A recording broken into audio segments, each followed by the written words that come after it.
ఈరోజు మనం మైదా పిండితో హల్వా ఎలా తయారు చేయాలో ఈరోజు నేర్చుకుందాం. దానికి కావాల్సిన పదార్థాలు: 1 కప్పు మైదా పిండి, షుగర్ 1 కప్పు, ద్రాక్ష, యాలకులు 4, జీడిపప్పు, దాని తర్వాత కలర్ ఫుడ్ ఇష్టమైతే వేసుకోవచ్చు, లేకపోతే అవసరం లేదు, మన ఇష్టం.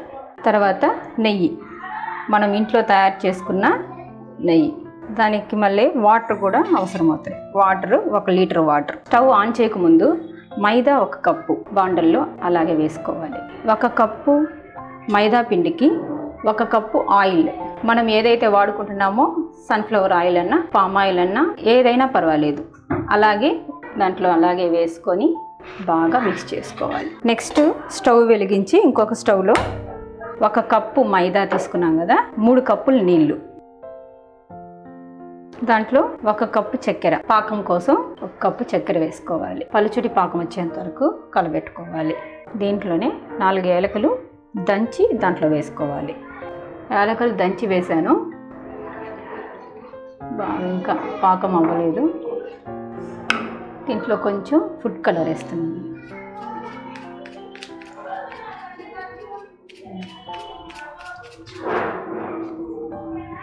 ఓకే, ఫుడ్ కలర్ వేసాను, కొద్దిగానే వేసాను.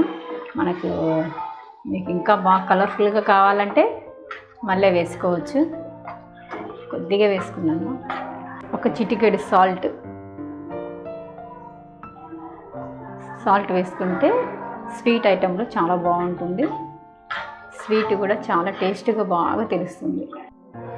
ఒక పక్క వచ్చి మైదా ఉడుకుతూ ఉంది బాగా, ఇలాగా బ్రౌన్ కలర్కి ఇంకా బ్రౌన్ కలర్కి రావాలి.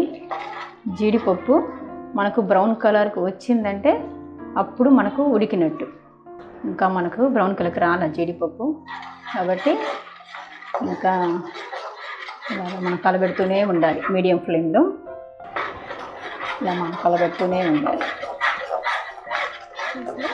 ఇలా బ్రౌన్ కలర్కి వచ్చిన తర్వాత కొద్దిగా కిస్మిస్లు దీంట్లోనే వేసేస్తాం. కిస్మిస్లు బాగా ఇదైపోయాయి, అందుకే లాస్ట్లో వేసుకోవాలి అవి. జీడిపప్పు ఇంకా బ్రౌనిష్ రాలేదు, కొంచెం గోల్డ్ కలర్ రావాలి. కొంచెం గోల్డ్ వచ్చిన తర్వాత దీన్ని దించేసేసి ఈ మిశ్రమాన్ని చక్కెర పాకంలో కలుపుకోవాలి. చాలా ఈజీ, ఒక 10 మినిట్స్లో అయిపోతుంది ఇది. చాలా టేస్టీగా కూడా ఉంటుంది. ఇట్లాగా బుడగలు రావాలి. జీడిపప్పు బ్రౌన్ అయితేనే ఈ మైదా అనేది ఉడికిందని మనకు తెలుస్తుంది. అందుకే ఈ జీడిపప్పు పచ్చిదేసింది నేను.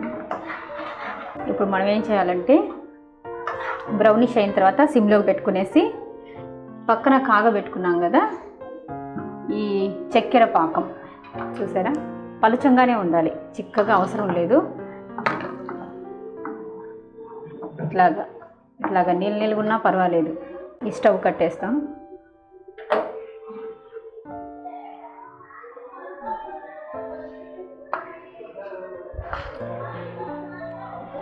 స్టవ్ కట్టేసి ఈ చక్కెర పాకంని ఈ మైదాలో ఇలాగ పోసేయాలి.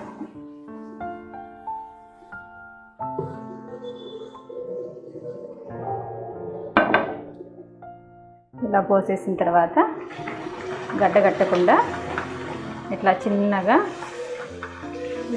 కలుపుకోవాలి.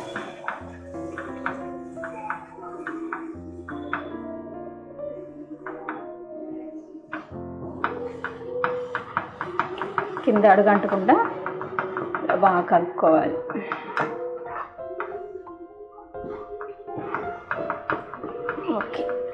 ఓకే, పర్ఫెక్ట్గా వచ్చింది, చాలా బాగా వచ్చింది. ఈ బాండలకి అతుక్కోకుండా ఉంటే మనకు పర్ఫెక్ట్గా వచ్చిందని అర్థం. ఇలా సిమ్లో పెట్టి కొంచెం నెయ్యి అంచుల్లో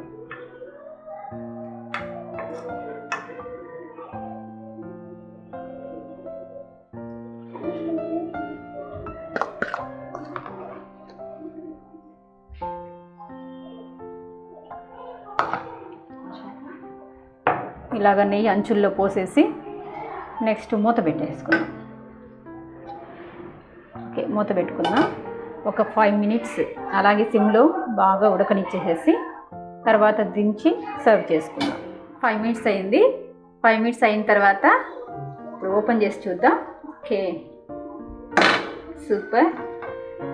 ఆయిల్ కూడా పైకి తేలింది, చూసారా? ఆయిల్ నెయ్యి మొత్తం పైకి ఇలా తేలినప్పుడు మనకు పర్ఫెక్ట్గా వచ్చిందని అర్థం. Okay, super. ఇంకా మనం స్టవ్ కట్టేసి సర్వింగ్ బౌల్లో తీసుకుందాం. సర్వింగ్ బౌల్లో తీసుకుందాం. చూసారండి ఎంత బాగా వచ్చిందో, చాలా స్మూత్గా. ఓకే.